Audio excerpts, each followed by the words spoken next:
Hello friends, welcome to my channel.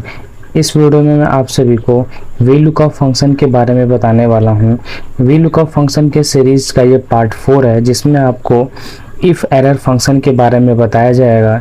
यदि हमारे lookup function में वैल्यू नील है तो एरर फंक्शन का यूज कैसे किया जाता है। तो आइए शुरू करते हैं।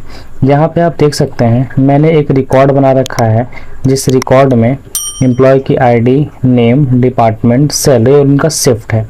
हमें क्या करना है, यदि मैं यहाँ पे एम्प्लॉय आईडी डालता हूँ तो उस पर्टिकुलर एम्प्लॉय का सारा रिकॉर्ड हमें यहाँ पे दिख जाना चाहिए।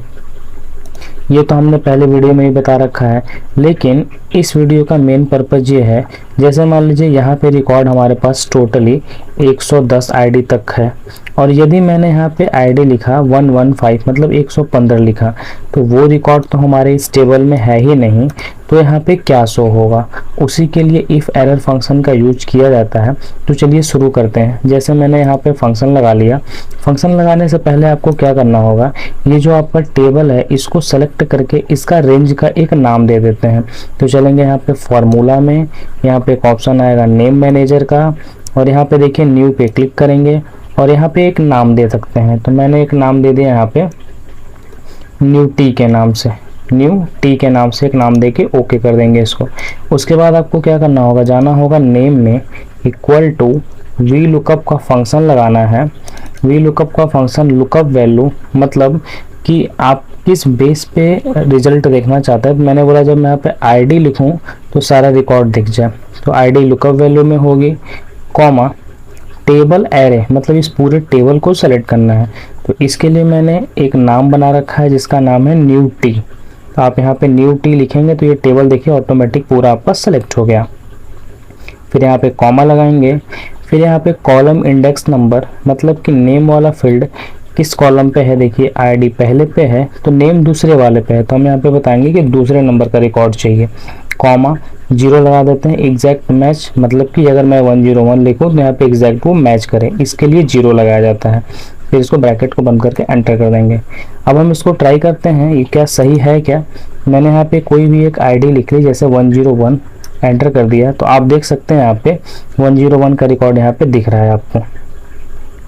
इसके बाद आपको क्या करना होगा, इस सेल को फ्रीज कर देना होगा, ताकि अगर मैं एक ही बार में इसको ड्रैग करूं तो अलग अलग वैल्यू आए। तो आप यहाँ पे K और 16 के बीच में जाएंगे, F4 बटन दबा देंगे तो ये डॉलर का साइन आ जाएगा और ये सेल को फ्रीज कर देगा।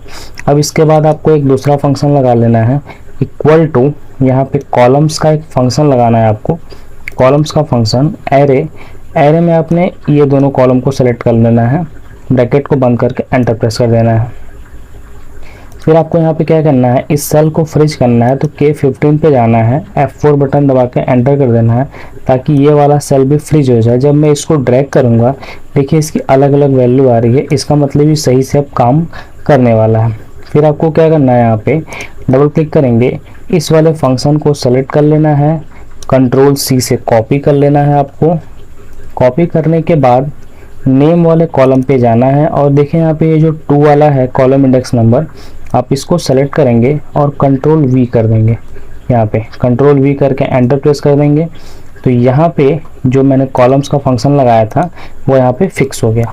अब आपको क्या करना है, इसको सेलेक्ट करके ऐसे ड्रैग कर देंगे, तो देखिए सबकी अलग अलग वैल्यू आ गई। अगर मैं यहाँ पे चेक करता हूँ, जैसे 103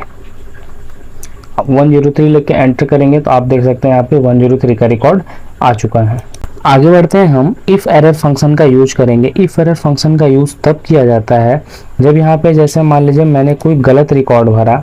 एग्जाम्पल के लिए मैंने यहाँ पे लिख दिया 115, एम्प्लॉय आईडी 115, जो कि हमारे इस पूरे टेबल में उसका रिकॉर्ड है ही नहीं। तो जब हम यहाँ पे 115 टाइप करते हैं तो उसका क्या रिजल्ट शो करेगा, वो हम इफ़ एरर के फंक्शन लगा के यूज कर सकते हैं। तो आपको जाना होगा यहाँ पे नेम वाले कॉलम पे, जहाँ पे सारा फंक्शन लगा है। VLOOKUP के आगे आपको जाना है और यहाँ पे इफ़ एरर का फंक्शन लगा देना है, इफ़ एरर। जैसे इफ़ एरर का फंक्शन लगाएंगे, यहाँ पे देखिए कह रहा है वैल्यू। वैल्यू में क्या होगा, ये जो लुकअप फंक्शन लगा है वो वैल्यू हो जाएगी इसकी वैल्यू इफ़ एरर। तो आप वैल्यू इफ़ एरर का काम क्या है, यदि वैल्यू एरर होती है तो आप वहाँ पे क्या मैसेज दिखाना चाहते हैं। मैंने बोला कि वहाँ पे अगर वैल्यू एरर होगी तो हमारा मैसेज है डेटा नॉट फाउंड। इस तरीके का हम एक मैसेज शो कराना चाहते हैं। यहाँ पे आप डबल ब्रैकेट करके इसको ऐसे एंटर करके ऐसे कर सकते हैं यहाँ पे। फिर इसके बाद इसको इस तरीके से पूरा ड्रैग कर दीजिएगा। अब इसका फंक्शन लगाने के बाद यहाँ पे जैसे आप गए और एक आईडी लिखे जो कि इस पूरे टेबल में है ही नहीं, तो आपको यहाँ पे जाना, जैसे मैंने लिखा 115 और एंटर कर देंगे, तो आप देख सकते हैं यहाँ पे सीधे लिख दिया डेटा नॉट फाउंड, मतलब कि 115 का रिकॉर्ड इस पूरे टेबल में है ही नहीं। अगर मैं कोई और रिकॉर्ड लिखता हूँ जैसे 101, तो 101 लिख के एंटर करेंगे, देखिए उसका रिकॉर्ड शो करेगा। और जिसका रिकॉर्ड इस टेबल में नहीं है उसका रिकॉर्ड आपको यहाँ पे शो नहीं होगा, उसके जगह पे आप डेटा नॉट फाउंड करके मैसेज मिलेगा आपको।